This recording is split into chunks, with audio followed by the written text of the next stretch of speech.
Hi friends, welcome to creative hub. ഇത് കണ്ടില്ലേ, നല്ല മാങ്ങിഞ്ചിൻ്റെ അച്ചാറാണ് ഇട്ടത്. ഇത് ഞാനെങ്ങനെ ഉണ്ടാക്കിയിരിക്കണെന്നുള്ളത് നിങ്ങൾക്കും കൂടെ ഒന്ന് പറഞ്ഞു തരട്ടെ. എന്നാൽ വരി കാണിച്ചു തരാം. അപ്പം മാങ്ങഞ്ചിൻ്റെ അച്ചാർ ഇടാനും വേണ്ടിയിട്ട് ഇത്ര പോരം മാങ്ങഞ്ചിട്ട് എടുത്തിട്ടുള്ളത്.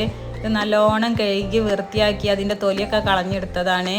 ഇനി നമുക്കിതൊന്ന് കട്ട് ചെയ്തെടുക്കണം. അപ്പം അത് കട്ട് ചെയ്തെടുക്കുകയാണ്. ഇതേപോലെ കനം കുറച്ചിട്ട് ഇങ്ങനെ റൗണ്ടിലാണ് കട്ട് ചെയ്തെടുക്കുന്നത്. ഇങ്ങനെ തന്നെ കട്ട് ചെയ്തെടുക്കണമെന്ന് യാതൊരു നിർബന്ധമില്ല കേട്ടോ. നിങ്ങൾക്ക് ഇഷ്ടമുള്ള പോലെ നിങ്ങൾക്ക് കട്ട് ചെയ്തെടുക്കാം. അങ്ങനെ ഞാൻ കംപ്ലീറ്റ് ആയിട്ട് റൗണ്ടിൽ തന്നെ കട്ട് ചെയ്തെടുക്കുന്നുണ്ട്. ഇത് കണ്ടില്ല, കംപ്ലീറ്റ് ആയി കട്ട് ചെയ്തെടുത്തിട്ടുണ്ട് കേട്ടോ. ഇതേപോലെയാണ് കട്ട് ചെയ്തെടുത്തിട്ടുള്ളത്. ഇനി നമുക്കിത് അച്ചാർ ഉണ്ടാക്കുന്നത് നോക്കിയാലോ. എന്നാൽ വരിയും കാണിച്ചു തരാം. അപ്പോൾ ഞാൻ ഇതേപോലത്തെ ഒരു പാനിലാണ് അച്ചാർ ഉണ്ടാക്കാൻ പോകുന്നത്. അപ്പോൾ ഇതേപോലത്തെ പാൻ തന്നെ വേണമെന്നൊന്നുമില്ല കേട്ടോ. ഏതെങ്കിലും ഒരു ചട്ടിയിൽ ഉണ്ടാക്കിയാൽ മതി. ആദ്യം തന്നെ ഞാൻ ചട്ടി ഒന്ന് നല്ല ചൂടായി വന്നതിന് ശേഷം അതിലേക്ക് 1.5 സ്പൂണ് ഉലുവനേക്കാളും കുറച്ച് കൂടുതലായിട്ട് കടുകും കൂടെ ചേർത്ത് കൊടുക്കുന്നുണ്ട് കേട്ടോ.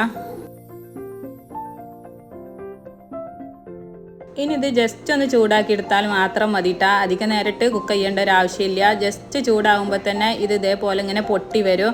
അപ്പോൾ അത്രയും ആയിട്ടുണ്ടെങ്കിൽ ഫ്ലെയിം ഓഫ് ചെയ്യട്ടോ. ഇനി ഇതൊന്ന് പൊടിച്ചെടുക്കണം കേട്ടോ. അപ്പോൾ ഞാൻ മിക്സിൻ്റെ ചെറിയ ജാർക്ക് ഇത് ചേർത്ത് കൊടുക്കുന്നുണ്ട്. എന്നിട്ട് ജസ്റ്റ് ഇതൊന്ന് പൊടിച്ചെടുക്കുന്നുണ്ട്. നല്ലോണം ഫൈൻ പേസ്റ്റായി പൊടിക്കേണ്ട ആവശ്യമൊന്നുമില്ല കേട്ടോ. ഇത്തിരി തരിതരിപ്പോട് കൂടിയിട്ട് പൊടിച്ചെടുത്താൽ മതി. ഇത് കണ്ടില്ല, ഇതേപോലെയാണ് കേട്ടോ പൊടിച്ചെടുക്കേണ്ടത്. ഇനി നമുക്ക് അച്ചാർ ഉണ്ടാക്കാൻ തുടങ്ങാം. അങ്ങനെ ഉലുവയും കടുകും പൊടിച്ചെടുത്ത പാൻ ഉണ്ടല്ലോ, അതേ പാനിൽ തന്നെയാണ് അച്ചാർ ഉണ്ടാക്കാൻ പോകുന്നത്. ആദ്യം ഞാൻ അതിലേക്ക് കുറച്ച് വെളിച്ചെണ്ണ ചേർത്ത് കൊടുക്കുന്നുണ്ട്. അതിൻ്റെ കൂടെ തന്നെ ഞാൻ കുറച്ച് എള്ളെണ്ണ ചേർത്ത് കൊടുക്കുന്നുണ്ട്. ഏതൊരു അച്ചാർ ഇടുകയാണെങ്കിലും ഈ എള്ളെണ്ണ ചേർക്കുന്നത് നല്ലതാണ് കേട്ടോ. അച്ചാർ പെട്ടെന്ന് കേടാവാതിരിക്കാൻ എള്ളെണ്ണ ചേർക്കുന്നത് നല്ലതാണ്. അടുത്തതായി ഇതിലേക്ക് ചേർക്കുന്നത് കറിവേപ്പിലയും പച്ചമുളകും വെളുത്തുള്ളിയും കൂടെ ഒന്ന് ചതച്ചെടുത്തതാണ് കേട്ടോ. ഇതിൽ ഇഞ്ചി ആഡ് ചെയ്തിട്ടില്ല കേട്ടോ. കാരണം നമ്മൾ മാങ്ങിഞ്ചിയാണല്ലോ അച്ചാർ ഇടുന്നത്. അപ്പോൾ സെപ്പറേറ്റ് ആയിട്ട് ഇഞ്ചി ഇടണ്ടെന്ന് വിചാരിച്ച് അപ്പോൾ ഇത് മൂന്നും കൂടെ ചതച്ചെടുത്തത് ഈ എണ്ണയ്ക്ക് ചേർത്ത് കൊടുക്കുന്നുണ്ട്. ഇനി ഇതൊന്ന് മൂപ്പിച്ചെടുക്കണം. വല്ലാതെ കുക്ക് ചെയ്യേണ്ട ആവശ്യമൊന്നുമില്ല. ഇതിൻ്റെ പച്ചമണം മാറുന്നത് വരെ ജസ്റ്റ് ഒന്ന് ഇളക്കി കൊടുക്കുക. അങ്ങനെ ഇത് ജസ്റ്റ് ഒന്ന് മൂത്ത് വന്നപ്പോൾ ഫ്ലെയിം പറ്റ ലോ ഫ്ലെയിമിൽ വെക്കണം കേട്ടോ. എന്നിട്ട് അടുത്തതായി ഇതിലേക്ക് ചേർത്ത് കൊടുക്കാൻ പോകുന്നത് ഞാനിവിടെ കാശ്മീരി മുളക് പൊടിയാണ് കേട്ടോ. നിങ്ങൾക്ക് എരിവ് കൂടുതൽ വേണമെന്നുണ്ടെങ്കിൽ 2 മുളക് പൊടി കൂടെ കൂട്ടിയിട്ടും ചേർത്ത് കൊടുക്കുക. ഞാനിവിടെ കാശ്മീരി മുളക് പൊടി മാത്രമാണ് ചേർത്ത് കൊടുക്കുന്നത്. മുളക് പൊടി ചേർത്ത് കൊടുക്കുമ്പോൾ പ്രത്യേകം ശ്രദ്ധിക്കേണ്ടത് തീ പറ്റ ലോ ഫ്ലെയിമിൽ വെക്കണം കേട്ടോ. മുളക് പൊടി കരിയാൻ നിൽക്കരുത്. എന്നിട്ട് ജസ്റ്റ് ഒന്ന് ഇളക്കി കൊടുത്തുക്കാണ്ട് പെട്ടെന്ന് തന്നെ നമ്മൾ കട്ട് ചെയ്ത് വെച്ച മാങ്ങഞ്ചി ചേർത്ത് കൊടുക്കണം. മുളക് പൊടി കരിഞ്ഞിട്ടുണ്ടെങ്കിൽ അച്ചാറിൻ്റെ ടേസ്റ്റും മാറും, അതേപോലെ തന്നെ കളറും മാറും. അപ്പോൾ അതിന് നിൽക്കരുത്. അങ്ങനെ ഞാനിതാ മാങ്ങഞ്ചി കംപ്ലീറ്റ് ആയിട്ട് ഇതിലേക്ക് ചേർത്ത് കൊടുത്തിട്ടുണ്ട്.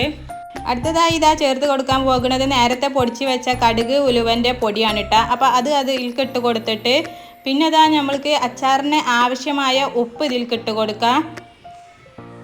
ഉപ്പും കൂടെ ഇട്ടതിന് ശേഷം നല്ലോണം മിക്സ് ചെയ്തെടുക്കുന്നുണ്ട് കേട്ടോ.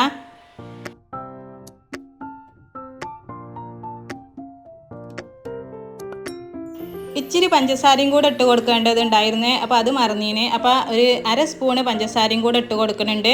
വീണ്ടും നല്ലോണം മിക്സ് ചെയ്തെടുക്കുന്നുണ്ട് കേട്ടോ. അടുത്തതായി ഇതിലേക്ക് ചേർക്കാൻ പോകുന്നത് വിനാഗിരിയാണ് കേട്ടോ.